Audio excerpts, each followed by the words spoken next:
어떻게 살 것인가라는 제목을 가지고 함께 귀한 은혜 나눌 수 있길 원합니다. 잠언 19장 17절 보면 가난한 자를 불쌍히 여기는 것은 여호와께 꾸어드리는 거라고 말합니다. 내가 가난한 자에게 도와주면 하나님께 돈을 빌려드리는 걸 쉽게 얘기하면 그의 선행을 그에게 갚아주리라 라고 그렇게 말씀하세요. 그러니까 우리 교회는 하나님한테 돈 빌려주는 사람 정말 많은 것 같아요. 구워드리는 그 믿음, 그 은혜가 여러분 가운데 있습니다. 마더 테레사가 인도에서 사역할 때인데 한 남자가 밤중에 찾아옵니다. 그가 와서 말합니다. 아이들이 8명이나 있는데 못 먹은 지가 벌써 여러 날이 되었습니다. 가난해서 아무것도 먹지 못했습니다. 이런 얘기를 마더 테레사에게 합니다. 그러니까 그가 그 남자랑 같이 그 집으로 가보았어요. 그랬더니 정말 영양실조처럼 아이들이 그냥 빼빼 말라가지고 있는 모습을 보고 안타까워서 얼른 쌀을 갖다 주었어요. 선교사들이 하는 일이 그렇게 굳이 하는 건 거의 일상이거든요. 그러다 보니까 이 쌀을 받아든 그 남자의 부인이 쌀을 두 몫을 이렇게 나눠가지고 가지고 바깥으로 나갔다가 들어오는 거예요. 그러자 테레사 물어봅니다. 아니 쌀을 가지고 어딜 급히 갔다 오냐고. 왜냐하면 혹시 선교사들 그런 마음이 들 때도 있잖아요. 내 가족을 팔을 건 아닌가 이런 생각이 들었을 거예요. 그러자 그녀가 하는 말이 뭐냐면 이웃집도 똑같이 우리처럼 배고픈 사람들이 있습니다. 이웃집도. 그래서 마더 테레사가 그 나눠준 것에 대해서 놀라는 게 아니라 배고픈 사람들은요 원래는 남을 돌아보지 못하고 자기만을 생각하고 자기 배반을 위하는데 어떻게 당신은 이웃집에 배고픈 것까지도 그렇게 알고 그렇게 챙기냐는 거예요. 보통 일이 아니거든요.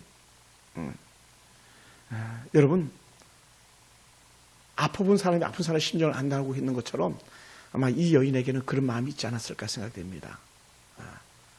오늘 우리는 살아가면서 어떤 모습으로 사는지 가만히 돌아보시기 바랍니다. 세상은 남의 것을 빼앗으려고 애쓰지 주려고 거의 애쓰지 않습니다. 우리 교회 성도들은 그러지 않은 것 같아서 참 보기 좋습니다. 서로 막 섬기려고 그러고 여러분이 섬기니까 저도 계란 하나를 얻어먹고 이런 은혜가 있더라고요. 너무 감사하고요. 또 뭐 제가 설교에 온 거 쓰지 않았습니다만은 우리 그 민병철 집사님 집에 갔더니 콜라가 1.5리터짜리가 52병이 있어요. 제가 그걸 4층에서 다 날랐다는 거 아닙니까? 이사한다고. 저는 32병이라는 얘기를 듣고 가서 32병에 그래서 다 날르고 집에 와서 다시 이삿짐을 풀어놓으니까 세상에 52병 플러스 안바싸 같은 거 사이다 같은 거 2병 그래서 54병이었어요. 그래서 제가 너무 많으니까 한 번에 다 못 먹잖아요. 그러니까 집사님 이거 교회 가서 성도들 좀 나눠줍시다 그랬어요. 그랬더니 이건 좋은 거 아니고 만약 성도들 드린다면 좋은 거 홈플러스 가서 사서 주자고 그러시더라고요. 착하죠? 그죠? 그분이 그렇게 좋은 마음씨를 가졌어요. 좋은 마음씨를. 오늘 여러분에게 아주 익숙한 사람인데 다비다라는 여제자예요. 뭐 히브리식으로는 다비다고 헬라식 이름으로는 도르가인데 그 이름의 뜻은 영양입니다. 영양이에요. 이름의 뜻이. 근데 이 여제자 다비다가 성경 본문을 보면 구제하는 일에 열심히 했다는 거예요. 선행과 구제에 열심히 되라. 아마 우리 권사님이나 우리 집사님들 같은 그런 분이었을 것 같아요. 잘 구제하니까. 아마 우리 사모님도 뭐 마찬가지죠. 근데 너무나도 안타까운 게 이렇게 좀 착하게 사는 사람이 오래 살면 얼마나 좋겠습니까? 그죠? 착하게 사는 사람은 우리가 생각 같으면 하나님 그 착하게 사는 사람들이 병들면 안 되잖아요. 병들지 말아야죠. 그리고 오래 살아야죠. 왜냐하면 권선징악이니까 악한 자는 벌을 받고 착한 사람은 복을 받아야 되니까. 그런데 이 다비다는 그렇지 않았어요. 안타깝게 그냥 병으로 죽고 말았어요. 그러니까 이 다비다의 도움을 받은 여인들이 다비다를 깨끗하게 씻어가지고 다락방에 뉘어놓는 거예요. 그리고는 급히 루따라는 곳에 베드로가 있는 걸 알고 그곳에 2사람을 보내서 빨리 베드로에 오라고 막 그래요. 그리고 베드로가 오자마자 그냥 다짜고짜 하는 게 뭐예요? 막 부끄럽지도 모르고, 제가 본물 보니까 그래요. 부끄러움도 모르고 막 속옷과 겉에서 막 보여주는 거예요. 보라고, 이거 다비다가 준 거라고, 이 여인이 준 거라고. 그런데 그 보여주는 사람들이 대부분 과부들이었다는 거예요. 과부들 연약하잖아요. 죄송합니다. 우리 김 지사님 과부 아니에요. 하나님께서 쓰시는 예수 신랑이 계시니까. 아멘. 이렇게 손 들어봐요. 내 말 잘 들리면 따라해 봅시다. 예수 내 신랑. 그래서 육의 신랑을 한 번 더 갖고 싶은 마음이 있을까? 예수 내 신부. 근데 오늘 이 다비다는 그렇게 연약한 과부들로서 그렇게 살다가 죽은 그런 여제자였었습니다. 근데 놀라운 것은 뭡니까? 하나님의 사람을 찾았더니 하나님의 사람이 그 값을 하는 것 같아요. 베드로가 사람들을 다 보내고 다비다가 누워있는 죽은 방에 들어가서 시체를 향해서 간절히 무릎 꿇고 기도하더니 한마디 툭 던지는 게 뭡니까? 본 게 있잖아요. 들은 게 있잖아요. 그죠? 예수님께서 전에 하던 거 본 적 있잖아요. 청년아 내가 내게 명하노니 일어나라 막 했던 거. 그죠? 또 소녀야 내가 내게 명하노니 일어나라 막 이렇게. 잠자는 소녀야 엘리 막 에바 막 일어나라 그랬잖아요. 달리 다금. 예? 그리고 나사로 무덤에 가가지고 나사로야 나오라 했던 거 봤잖아요. 누가?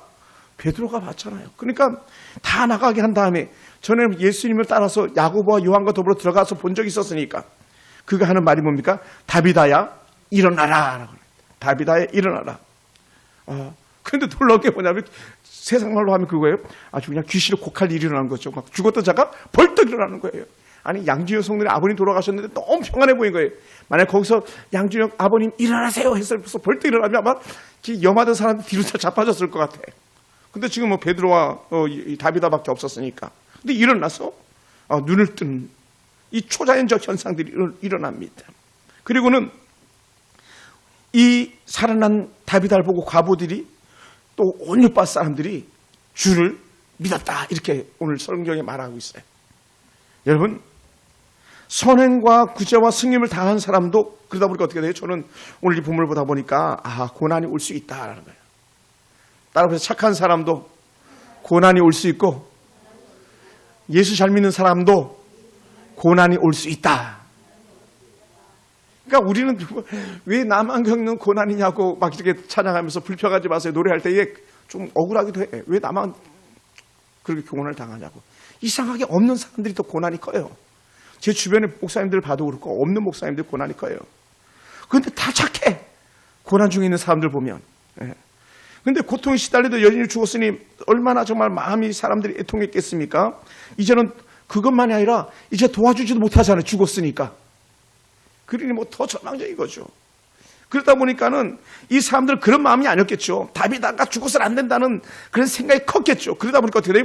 무려 17km나 되는 그 거리를 단숨에 달려가가지고 그 분자고 바쁜 베드로 갖다가 데리고 마침내 오고야만은 이런 다비다 주변에 은혜 입은 사람들의 모습을 보게 됩니다.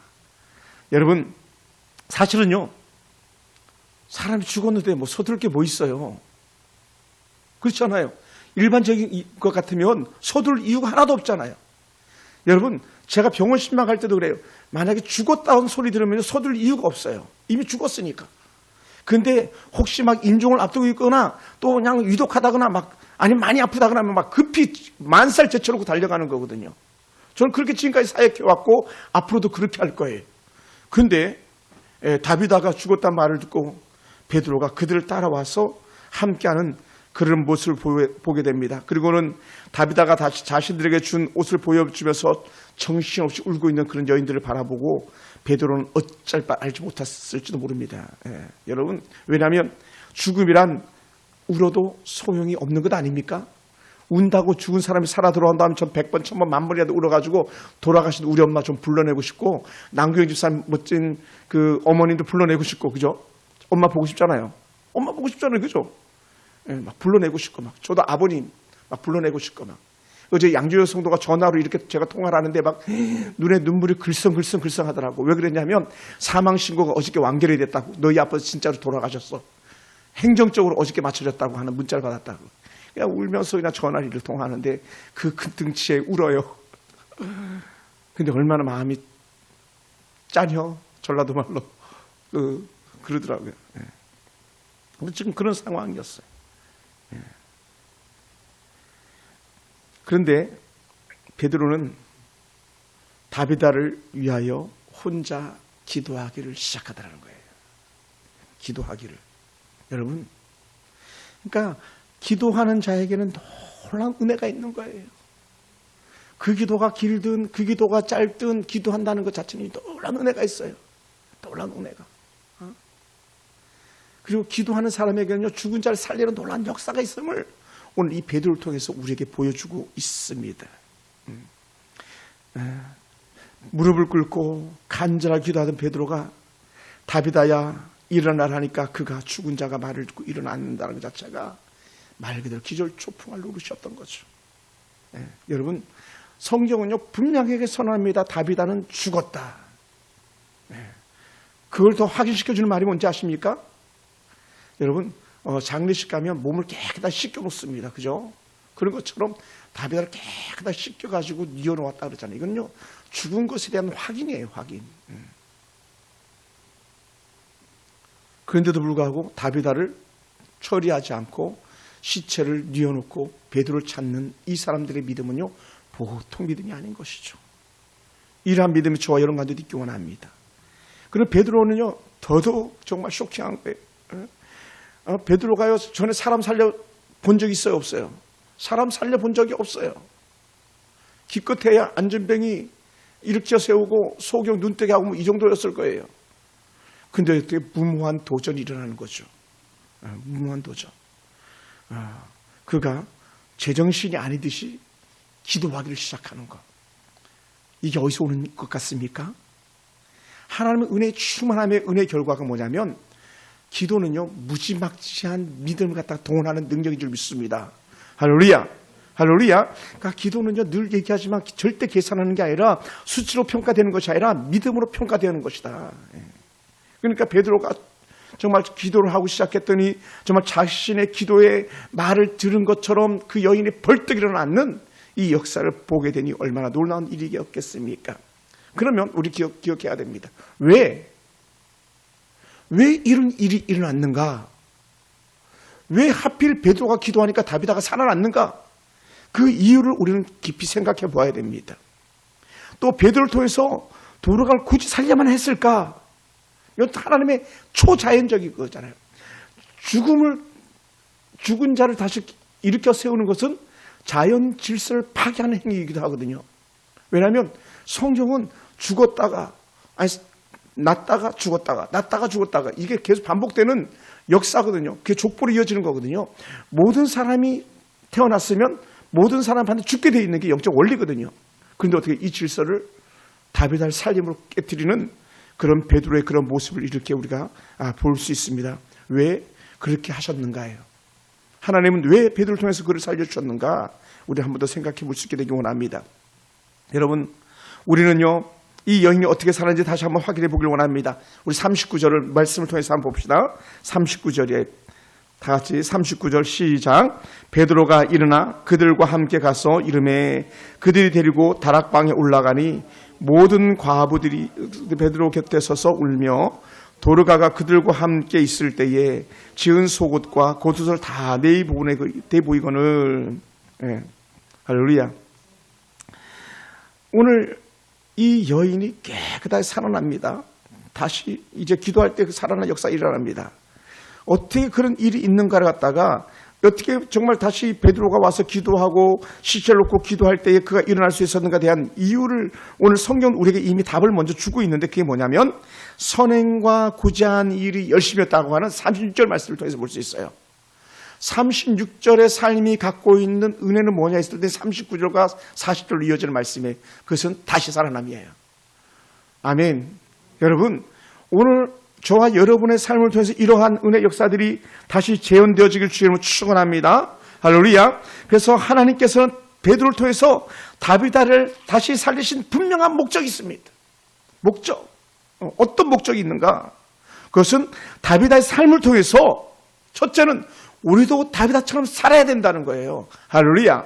할렐루야. 우리도 다비다처럼 어떻게 해요?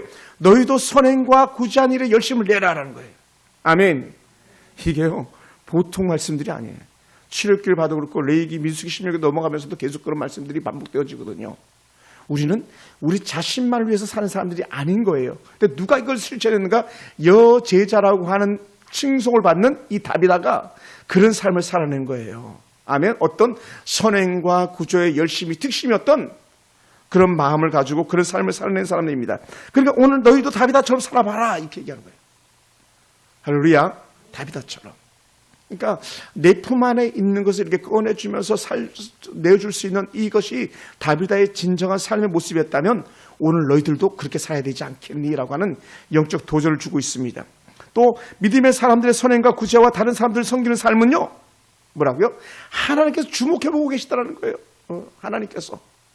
오늘 우리 권사님이나 우리 집사님들이 수고하고 애쓰는 그 모습을 하나님께서 지켜보고 계신다는 거예요. 아멘. 저는 그것을 믿습니다. 저는 그것을 믿어요. 그것이 오늘 그리스도인들의 삶이거든요. 그래서 하나님은 다른 사람들을 위해 사는 자들을 끝까지 추적하시고 살펴보는 그런 분이라는 거예요. 그러니까 여러분 오늘 우리가 이 땅에 살아가면서 사는 그 모습이 결코 하나도 헛되지 않는 것을 오늘 다비를 통해서 우리가 보여주고 있습니다. 남들을 위해서 사는 사람들을 포기하지 않고 살피시는 하나님인 거예요. 아멘. 할렐루야. 저는 그것을 봐요. 비록 남들을 위해서 섬기며 살다 보면 내 것이 점점 없어지는 그런 모습도 있을 수 있습니다. 우리는 뭐 그 어떤 부자들처럼 막 돈을 쌓아놓고 사는 그런 사람들이 아니잖아요. 저도 통장에 잔고가 없거든요. 그런데도 불구하고 어떻게 돼요? 우리 또 있으면 또 주고 싶어가지고 인도의 그 여인처럼 막 옆집이 가난하니까 옆집으로 달려가서 반뚝 떼어주는 그런 사람이 정말 하나님의 심정을 가지고 있는 사람들인 것을 오늘 우리에게 보여주고 있는 거거든요. 누가? 바로 이 다비다 자신이 그런 삶을 살아내 보였습니다. 그래서 그런 삶을 사는 사람들은 어떻게 돼? 하나님께서는 풍성하게 채우시더라는 거예요. 아멘. 풍성하게. 누가 이런 삶을 채울 수 있습니까? 하나님께서 채우시는 줄 믿습니다. 그래서 제가 그런 말씀들을 마음에 많이 담아두고 있는데 한번 우리 말씀 하나 찾아볼까요? 잠언 11장입니다. 잠언 11장.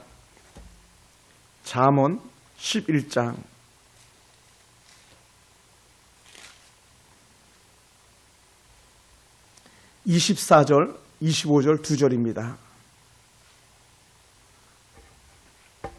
26절까지 볼 수도 있는데 제가 우선 24절, 25절 한번 볼게요. 자, 24절 찾으셨으면 아멘. 네, 앞에도 나와 있네요. 자, 제가 한번 읽어볼게요. 흩어 구자여도 더욱 부하게 되는 일이 있나니 과도히 아껴도 가난하게 될 뿐이니라. 흩어 구자여도 더욱 부하게 된다. 그리고 25절에는 구제를 좋아하는 자는 풍족하여질 것이요. 또 남을 윤택하게 하는 자는 자기도 윤택하여지리라. 할렐루야. 사실은 제가요.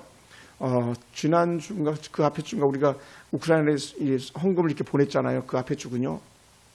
사실은 우리가 뭐 그렇게 썩 많이 보낸 건 아니지만 어찌 보면 우리는 정말 많은 걸 보낸 거예요. 우리 입장에서는, 우리 교회 입장에서는. 왜요? 다른 데 또 써야 될 것들이 있는데도 불구하고 우리 보내드린 거잖아요. 이걸 갖다 이렇게 말할 수 있어요. 제 살을 깎아서 남에게 되어주는 그 모습인 것이죠. 어찌 보면. 우리 가난한 교회잖아요. 부자들이 한 명도 없잖아요. 우리 교회는요. 어느 목사님이 그러다가 자기는 연봉 6,500을 받았다 그러더라고요. 1년에 연봉 6,500. 연봉 6,500이면요. 적은 금액이 아니에요. 한 300명, 350명 교회에서 차 주지, 집 주지, 다 주지. 예, 활동비만 한 달에 300만 원을 주셨다 그러더라고요. 그건 연봉이 포함되는 게 아니에요. 우리는요. 그런데도 불구하고 우리는 어떤 삶을 살아가고 있어요?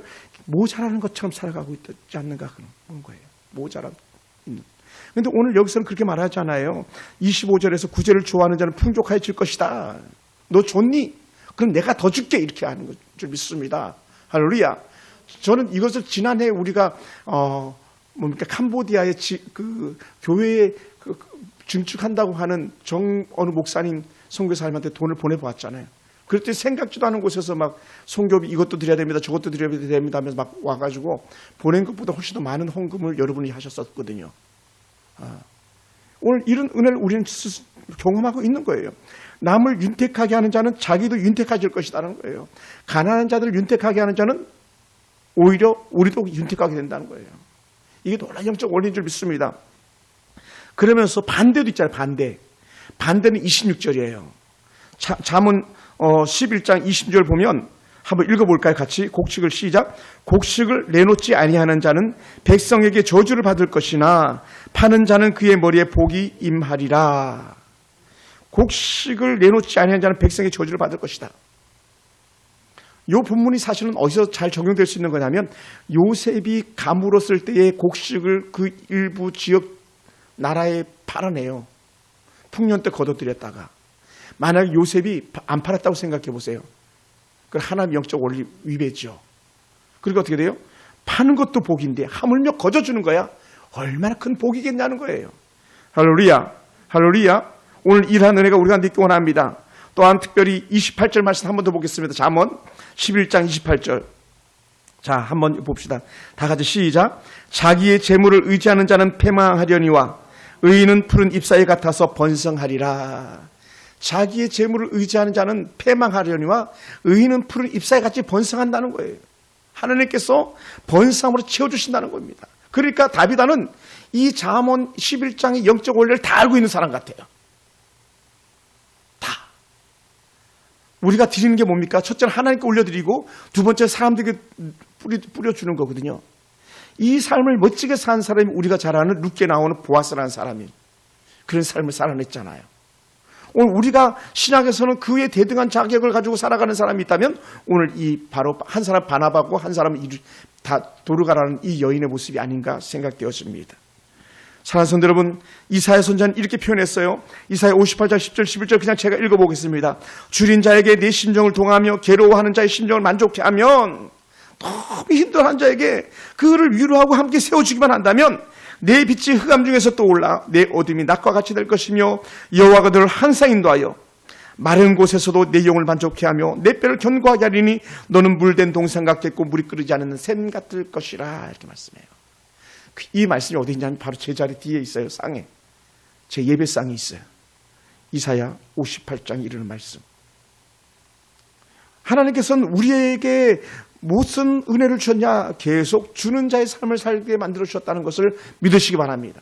그러니까 대부분의 기독교 국가들은 어떤 나라냐? 주는 자의 나라들이라는 거예요. 주는 자. 이웃을 계속 퍼주고 또 퍼주고 퍼주는 그런 나라. 예. 다비다는 자신을 돌보는 일보다 다른 사람들을 돌보는 일에 우선했다는 것을 우리에게 잘 보여주고 있습니다. 그래서 37절에 이렇게 표현합니다. 잠언으로 사도행전으로 돌아와서 그때 병들어 죽음의 시체를 씌어 다락방에 누이니라. 룻다가 요바에서 가까운 데로 제자리 베드로가 거기 있음을 듣고 두 사람을 보내와 지체지 말고 오라 했더라. 이게 어떻게 가능하냐?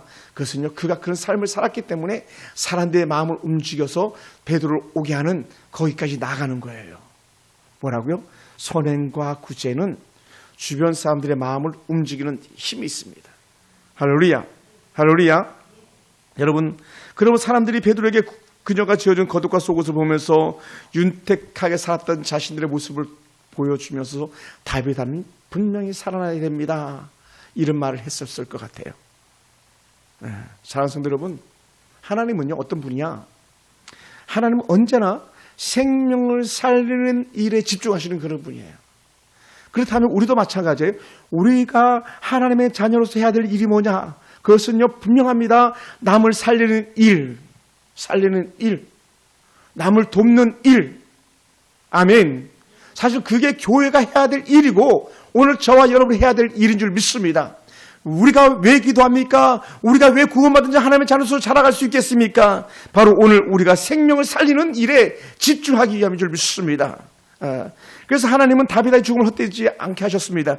그녀의 섬김으로 죽은 자들 가운데 산자가 되었고 그녀로 인해서 온 요파 사람들이 구원을 얻는 놀라운 일들이 일어났다는 거예요. 구원받는 사람들이 놀랍게 일어났다는 겁니다. 할렐루야. 여러분, 그래서 하나님께서는 온 요파 사람들을 살리시기 위해서, 다른 말로 구원시키기 위해서 죽은 다비다를 일으키신 하나님이었다는 거예요. 할렐루야. 이것을 우리가 믿었으면 좋겠어요. 우리가 이걸 잘 알 수 있었으면 좋겠습니다.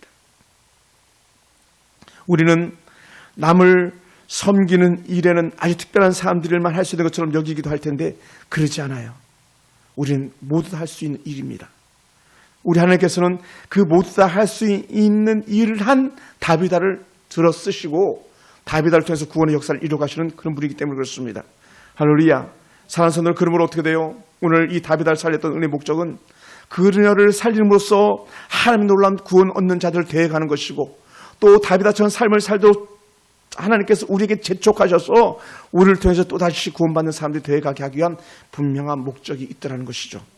사랑하는 성도 여러분, 그러다 보니까 우리가 어떻게 살아야 될 것인가, 어떻게 살 것인가, 다른 사람들 돌보고 가진 것을 나누며 베풀고 섬기는 일은 쉽다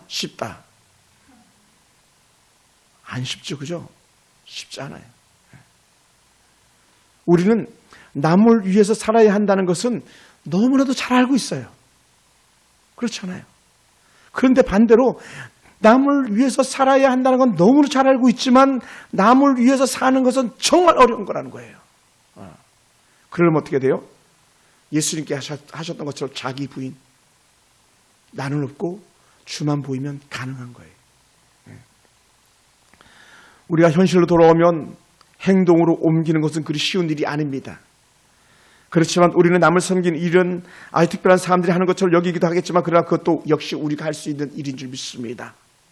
왜? 믿는 자들이 할 수 있도록 주님께서 길을 여시기 때문에. 또한 우리는 부담스러움을 느끼면서 그런 사람들을 멀리하기도 합니다. 어떤 사람이요? 연약한 사람들을 멀리하기도 해요. 그래서 안 만나주잖아요. 부자들은 가난한 사람들을 안 만나주거든요. 노는 그룹이 다르다 하잖아요. 그러니까 교회들도 마찬가지예요.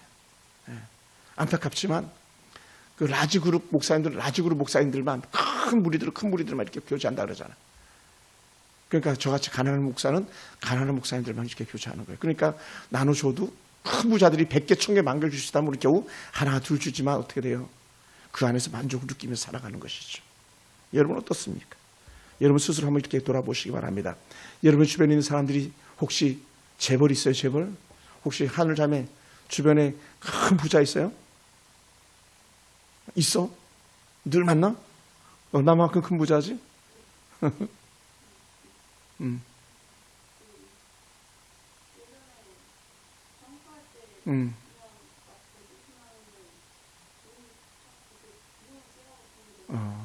그 큰 부자 맞네. 특별한 분을 만나네, 그죠? 늘 만나줍니까? 그 매장에 근무할 때 그분 매장에 근무하는 사람이에요? 그 큰 부자가 아니에요. 큰 부자는 매장에서 근무하지 않죠. 큰 매장을 갖고 있지. 그것도 하나, 둘, 세 개도 아니고 10개, 20개, 100개를 갖고 있지. CEO, 어디 무슨 CEO예요? 큰 기업이에요? 그렇죠. 남편분이 큰 CEO면 그 버거킹에서 일하지 않죠. 그 부인이 예를 들어서. 그래 큰 부자가 아닌 거죠. 제가 말하는 큰 부자는 차원이 다른 부자예요. 차원이 다른 부자. 사실은 상상을 초월하는 부자들이 있습니다. 교회도 상상을 초월하는 그런 부자들이 있어요. 근데 어떻게 돼요? 그런 사람들이 연약한 자들을 돌보는 것은 쉽지 않다는 거예요. 오히려 더 챙기려고 그러고 더 빼앗으려고 그러지. 그건 이미 성경에서 말했어요. 9마리를 가지고 있는 사람이 남이 가지고 있는 가난한 자이 갖고 있는 그 양 한 마리 빼앗으려고 하지, 양 한 마리 더 가져도 2마리 되게 해주지 않는다는 거예요. 나단 선지자가 했던 말입니다. 그런데 오늘 누구는요? 저와 여러분은 그럴 수 있기를 주여로 축원합니다. 할렐루야. 여러분, 그러다 보니까 어떻게 부자는요 부담스럽게 우리를 멀리하기도 합니다. 당연한 거예요. 거기에 대해서 우리 마음 쓸 것 없습니다. 자신의 것을 나누는 것이나 자신의 것을 남을 위해 희생하려는 마음은요 모두가 다 부담스럽기 때문에 그렇습니다. 그러다 보니까요 남들이 오는 것도 반갑지 않을 수 있어요. 그러니까 전화 안 받잖아요. 진짜 부자는 어떤지 아세요? 전화기가 2개, 3개가 돼요. 그러니까 받는 전화가 달라요. 사적으로 쓰는 전화, 기업에서 쓰는 전화, 또 다른 어떤 단체에서 쓰는 전화가 달라요. 벌써 국회의원들은 뭐 전화가 몇 개 있는지 알 수도 없을 거예요. 부자들은 그래요. 그러다 보니까 어떻게 돼요? 전화번호 보고 안 받아버리고 많은. 그러니까 연약한 자들 보면 불편하게 여기는 사람들이 많이 있는 거죠. 목회자들도 그래요. 연약한 자들이 많이 있습니다. 오죽했으면 예수님께서 그런 사람들의 마음을 잘 아셨기 때문에 야, 너 주고 줄 때 돌려줄 수 없는 사람에게 줘라 이렇게 얘기하는 거예요. 돌려줄 것 없는 사람에게. 하나 주고 열을 받으려고 주지 말고 거저 주라는 거예요. 거저. 누구처럼? 오늘 이 다비다처럼. 그러니까 다비다는 주님의 그 영적 교훈, 주님의 가르침을 너무나 잘 알고 있는 그 삶을 실천해내는 사람이었던 거고, 오늘 우리가 살아가면서 그 삶을 실천해낼 수 있는 그런 은혜가 우리 가운데 있길 주님을 축원합니다. 사랑하는 성도 여러분, 다비다의 삶을 보면서 여러분은 어떤 마음이 들고 어떤 영적 도전이 들고 있습니까? 하나님은 남들을 위해 사는 사람, 흑암에 갇혀 사는 사람들을 구하는 것을 기뻐하시는 그런 분이셨습니다. 오늘 주님께서 오늘 우리의 삶의 희생을 통해서 다시 돌아보길 원합니다. 어떤 것? 주님의 그 희생은 어떤 희생이었냐면요, 십자가에 달려 죽기까지 사랑하셨던 그 희생이었었어요. 생각해 보세요. 목숨도 내어놓는 이가 무엇인들 못 주겠냐는 거예요. 생명을 주신 이가 무엇을 못 주겠냐는 거예요. 그것을 사도 바울은 너무나 잘 알고 있어서 이렇게 말합니다. 아들을 주신 이가 우리가 주지 못할 게 뭐가 있겠냐는 거예요. 아들을 주셨는데, 하물며 그렇다면 우리는 하나님의 아들 독생자 예수 그리스도를 선물로 받았는데 우리가 남들에게 뭔들 못 주겠냐는 거예요. 아멘.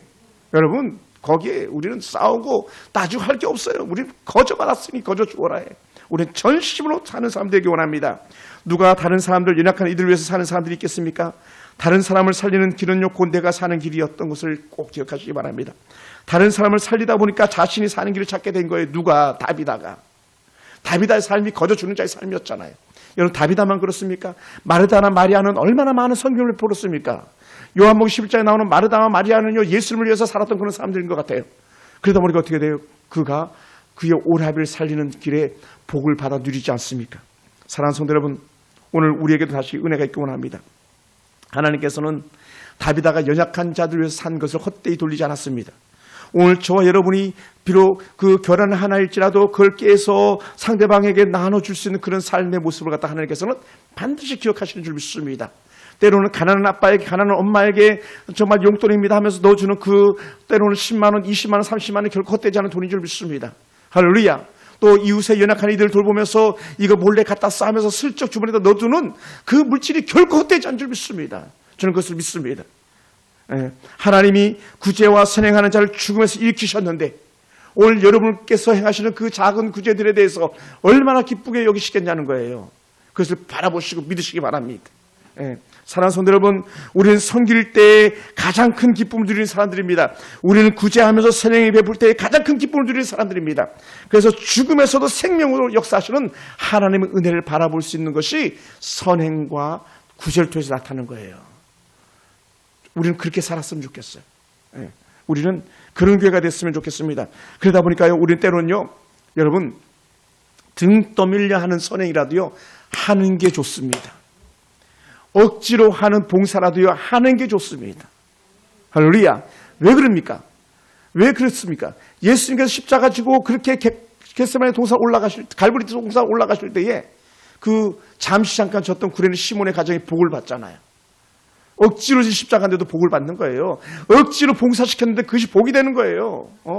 억지로 청소하고 걸레 닦고 이 강대상을 청소하면서 계단을 닦아내는 여러분들이 때로는 힘들고 어렵지만 억지라는 그것조차도 우리 하나님께서 지켜보고 계시는 믿으시기 바랍니다. 할렐루야. 할렐루야. 여러분, 그래서 억지로 동참하는 것조차도 기쁨인 줄 믿으시기 바랍니다. 내가 받는 그 복 받는 길이라면 확신을 가지고 기쁨을 섬길 때 더 큰 은혜가 임할 것이기 때문에 그렇습니다. 그러므로 사랑하는 성도 여러분, 우리는 모두 예수를 잘 믿는 사람들인 줄 믿습니다. 그러면요, 여러분 어떻게 살아야 될 것인지 그 영적 교훈은요, 다비다를 통해서 이미 우리에게 보여줬습니다. 내가 가진 것으로 남을 섬기는 삶이 천국의 삶을 사는 줄 믿습니다. 할렐루야. 여러분, 그리고 우리가 아는 것, 우리가 듣고 배운 것을 실천해 보면 얼마나 그것이 기쁨인지를 갖다 알게 될 거예요. 얼마나. 여러분, 오늘도 혹 영사로 예배하고 계신 우리 김종도 집사님, 김종호 집사님, 또 김성희 집사님, 김현서 집사님, 집사님들이 억지로라도 저희 교회를 사랑하며 기도해 주시는 그 은혜가 참으로 크게 될 줄로 믿습니다. 오늘 많은 분들이 영사로 예배 중이신데 여러분의 그 은혜가 있기를 원합니다. 여러분의 삶이 우리 하나님께서 억지로 지게 하는 십자가라도 내가 지겠습니다 했던 그런 구레네 시몬의 왜 내가 이걸 져야 되는 거야 불평했겠지만 지고 왔던 그 가정에 놀라운 은혜가 임하는 것처럼 오늘 저 여러분 가정에 그 은혜가 임하기를 원합니다. 그러다 보니까요 우리 이랬으면 좋겠어요. 한번 손 들고 따라해볼까요? 내가 먼저 남들의 필요를 채우겠습니다. 남들의 필요를 채우는 사람. 여러분 한국에 이렇게 지식과 또 풍성한 교육열이 높아진 것은요 기독교 교계가 미친 영향이에요. 많은 기독교 미션 스쿨들이 한국을 윤택하게 만드는 데 일조했습니다. 그리고 그 사람들이 학교를 만든 사람들 돈 많이 벌려고 만들었습니까? 그렇지 않았어요. 어떻게 하는지 문맥 깨쳐가지고 예수 잘 믿게 하려고 하다 보니까 그런 일들이 일어난 거죠. 학교를 세우고 가르치는 일들. 그러다 보니까 어떻게 돼요? 모두가 다 잘 사는 그런 길이 된 거 아니겠습니까? 뭐라고요? 선행과 구제에 앞장섰던. 그러면 꼭 돈을 줘야만 되는 게 아니라 글씨를 모르는 자에게 글씨를 가르치고 깨닫지 못한 자에게 깨닫게 해주는 게 그 자체가 이미 구제인 거예요. 우리 삶 속에 그런 은혜가 있기를 원합니다. 할렐루야, 할렐루야. 그러다 보니까 이 하나님께서 주신 은혜, 영적 은혜 가운데 남의 필요를 채워주다 보니까 남을 섬기다 보니까 오히려 그 섬김 때문에 복음이 편만하게 되더라. 그래서 오늘 성경은 계속 그걸 우리에게 말해주고 있어요. 반복적으로 말해주고 있습니다. 한번 볼까요? 어디를 보냐면 우리가 36절 먼저 한번 보겠습니다. 35절. 그 사도행전 10장 35절.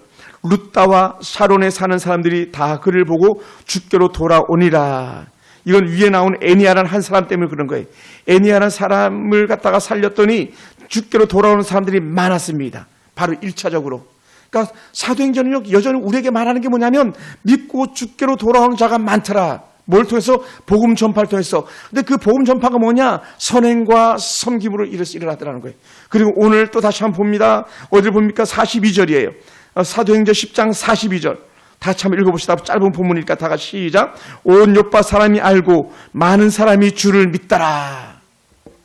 요파 사람들이 주를 믿더라. 놀라운 은혜예요, 이게.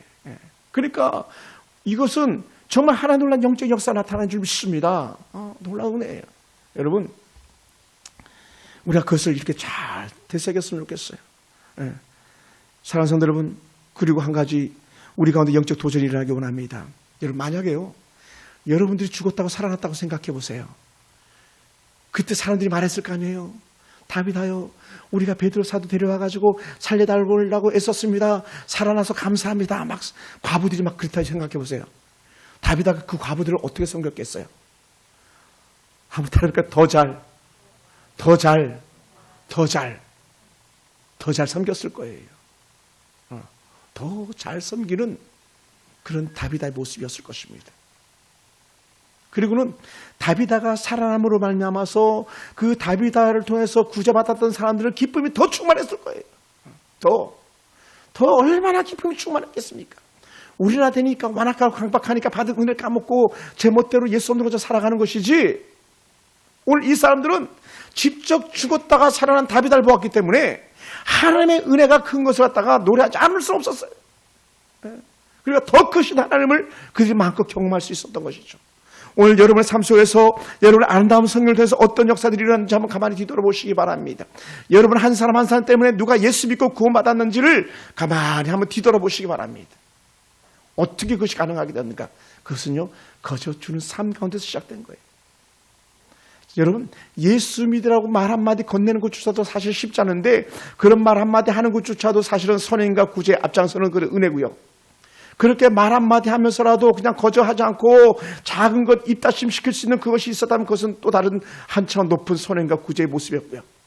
더 나아가 자신의 것을 다 내어주면서까지도 그렇게 말할 수 있었다면 그것은 정말 큰 기쁨의 역사인 줄로 믿습니다. 할렐루야. 사랑하는 성도 여러분, 지난 수주 전에는 저희 사촌 형들 가정에 두 가정의 조카들이 결혼식이 있었습니다. 가면서 이렇게 결혼식에 참석했다 이런 생각이 그 속에 막 은근히 들었어요. 뭐 어떤 생각이 들었냐면, 저 형들 애들이 우리 형과 우리 누나와 내가 개노동해가지고 벌어준 거 가지고 살았는데, 제가 할아버지 할머니가 본 거 다 큰 집 보냈거든요. 쌀 팔아서 큰 집 보내고 깨 팔아서 큰 집 보내고 뭐 나오면 다 팔아가지고 큰 집에 보냈지 할아버지 할머니가 호의호식 하지 않았거든요. 근데 그걸 누가 했냐? 저랑 형이랑 누나가 거의 일을 도맡아다시피 했었거든요. 그러니까 뭐가요? 본전 생각이 이렇게 나는 거예요. 근데도요, 말하지 않은 이유가 있었어요. 왜요? 나는 목사고 형님은 예수 잘 믿는 집사고 복음이 가라막혀서는 안 되잖아요.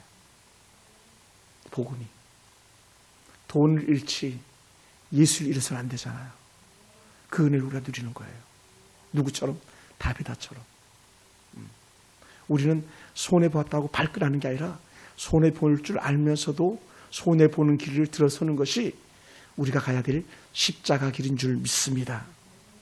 사랑하는 성도 여러분, 그러므로 다비다의 섬김에 감동을 받고 구원의 놀라운 은혜를 경험한 우리들이 또 다른 21세기 다비다와 같은 삶을 또다시 살아내기 시작하는 거예요. 하나, 둘, 셋. 버겁지만 선행과 구제하는 일에 조금 더 나가는 거예요. 요한일서 말씀을 수요일 저녁마다 보고 있습니다만 요한일서에서 하는 말이 뭡니까? 사랑은요 다 거저주는 거예요. 우리는 빚쟁이입니다. 빚쟁이. 어떤 빚? 사랑의 빚. 사랑의 빚을 진 빚쟁이지 세상 것에 빚진 빚쟁이가 아니라는 것을 말씀해 주고 있습니다. 누구에게 빚을 줬습니까? 오늘 이 본문 속에 나온 여인들은 다비다에게 사랑의 빚을 졌고 우리는 예수님께 사랑의 빚을 진 사람들이기 때문에 우리도 다비다처럼 우리도 예수님처럼 그렇게 이름 없이 빚도 없이 섬기며 살다가 주 앞에 가는 그런 인생이 되길 주님의 이름으로 축원합니다. 할렐루야. 사랑하는 성도 여러분, 그러므로 오늘 저와 여러분의 성경을 통해서 구원받는 사람들이 점점 늘어가는 그런 역사가 일어나기 원합니다. 그래서 사랑하는 성도 여러분, 누구든지 여러분에게 말씀하시기만 하면 그래 하면서 먼저는 여러분이 하나님께 거저받은 것을 보여줄 수 있게 되기 원하고 후에는 어떤 이들이 여러분에게 찾아와서 이거 당신이 준 은혜였습니다라고 고백할 수 있는 그런 은혜들이 우리 삶을 통해서 드러날 수 있기를 주님의 이름으로 축원합니다. 우리도 하나님이 주신 것을 가지고 갚아가는 인생, 사랑의 빚을 갚아가는 그런 삶을 살아낸다면 우리는 멋진 성도이 되는 줄 믿습니다. 오늘 우리가 내미는 손으로 하나님은 더 크게 역사하실 것이기 때문에 그렇습니다. 할렐루야. 제가 한번 기도하겠습니다. 하나님 감사합니다. 하나님, 우리가 어찌 살아야 될 것인지 다시 한번 잠시 한번 생각해 보게 하신 하나님 감사합니다. 하나님, 우리도 주님처럼 우리도 다비다처럼 살다가 주의 전에 이르게 도와주시고 또한 종도 베드로처럼 기도하면서 주변을 돌아보며 살리는 자로 쓰임받도록 우리 하나님 역사하여 주시옵소서. 오늘도 말없이 수고하게 애쓰는 손길들을 기억해 주시고 천상의 복으로 가득히 안겨 주시옵소서. 하나님 또한 특별히 모든 각사는 신령마다 주님이 찾아오셔서 어루만져 주시고 그래 잘했다 주님 칭찬해 주시는 그런 멋진 성도들이 다 되게 도와주시기 원합니다. 하나님, 주의 주신 은혜가 커서 날마다 입술에서 감사가 떠나지 않게 하시고 아버지 또 다시 그 사랑을 가지고 달려나가 주의 사랑을 전하는 데 우리가 넉넉히 쓰임받도록 우리 하나님 인도하여 주옵소서. 예수님의 이름으로 기도하옵나이다. 아멘.